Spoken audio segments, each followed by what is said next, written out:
part 4 in learning Linus and Lucy by Vince Guaraldi. Repeat the D piano. This is part 4 in learning Linus and Lucy by Vince Guaraldi. The second solo, this is the one that swung. We just go to this nice jazz feel or blues feel, and this is how it sounds somewhat. 1 and 2 and 1, 2.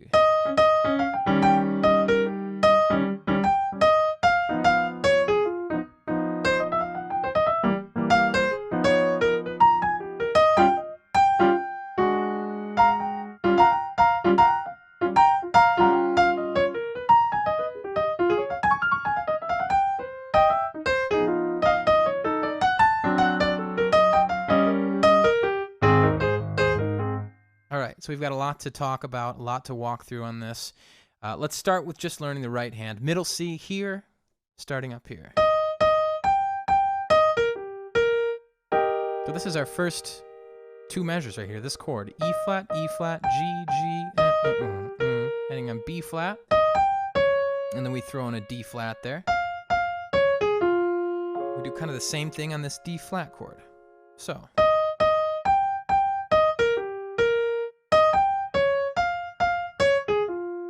Now here's where we get our first real bit of the blues. So there's a couple of ways we can play this.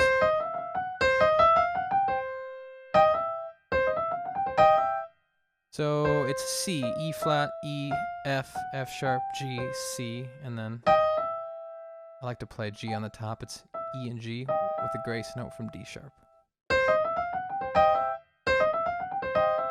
Fingering is up to you. I kind of prefer to tuck the thumb on E. However you get there. And then from there, outlining kind of an F minor here. Oh, this is a cool lick. It's D flat, B flat, B natural, B flat, A flat, G, B flat. We're jumping all over the place, right? So it's... And then we end on these couple notes. Now from there, we're at kind of a pause in the solo, where we just do that for a few measures. A lot of this. That's that bluesiness. And then we walk down. F, E flat, D flat. Okay, so this is cool. B flat, B flat, A flat, E flat, B, A flat, G, D flat, F, and then we arpeggiate up through a D flat major chord. Just like that. And then back down. And then a chromatic scale from E flat to G. Or sort of on a C blues there.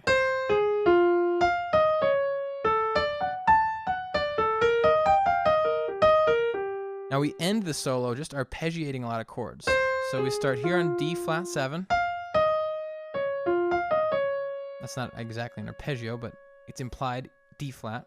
And then we do arpeggiate a D chord. And then we do arpeggiate an E flat chord. And we add a 9 there. What I'd like to do is play the right hand very slowly so you could sort of digest it all in a stream. So here we go. 1, 2, and...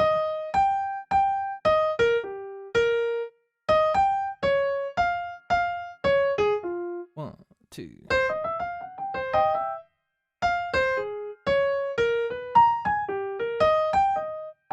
4, 1, 2.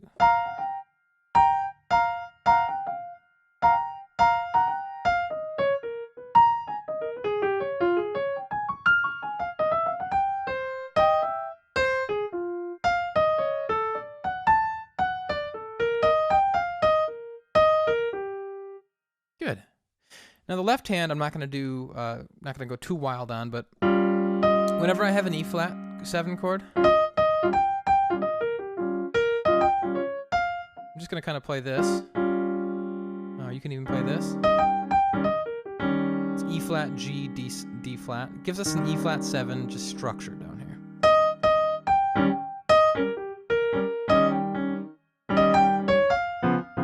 shift it down to D flat. You can pop it up here if you want. Now this is just a D flat 7 chord. We add a 9 there. Now we're on a C7, so we kind of want to imply C7 in left hand. Quickly back to D flat 7. And we're back to E flat 7 there. We jump up chromatically.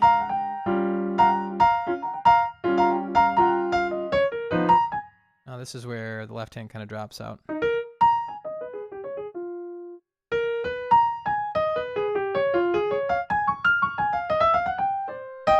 Back to C7.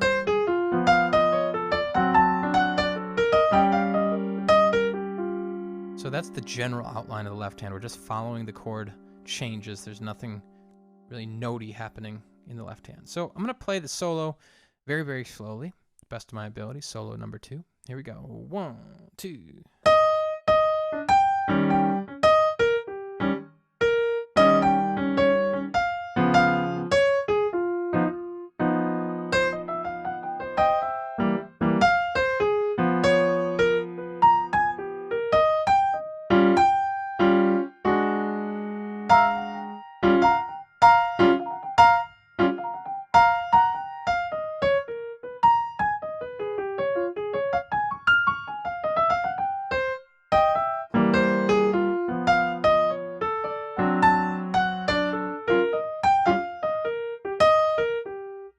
Okay, how about a medium speed? 1, 2, and 1, 2.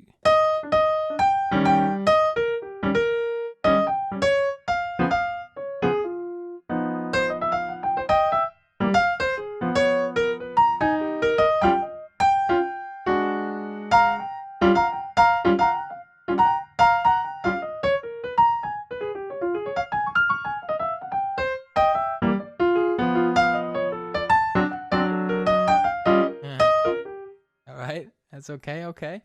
We're improvising. 1, 1.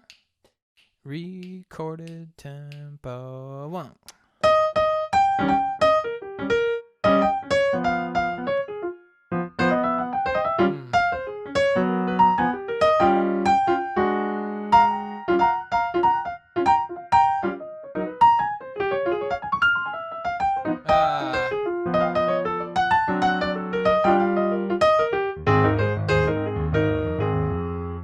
Try that again. Okay, I sped up a little too fast. I wasn't able to get through that. 1, 2, and 1, 2.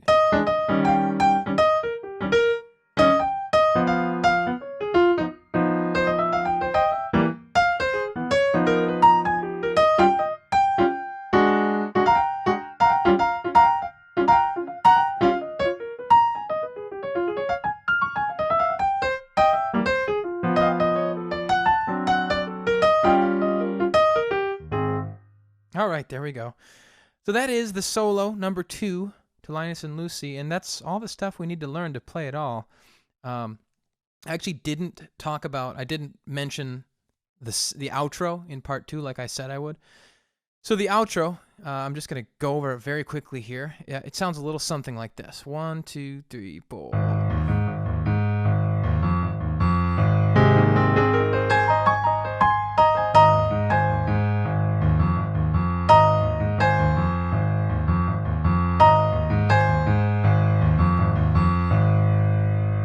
We have sort of a tag, meaning we repeat the final 2 measures of a statement. And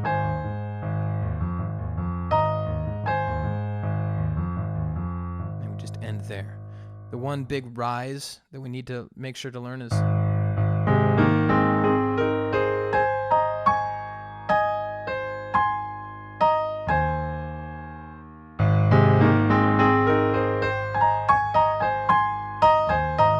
so it's just those 3 chords that we should be very familiar with by now. And we just do it ascending. Except in time. Excuse me. A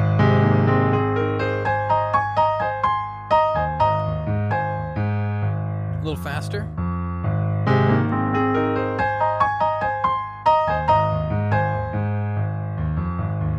Again, 2, 3, 4.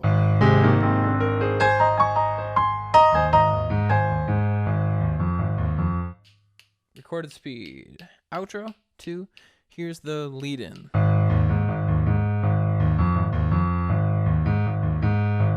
we go.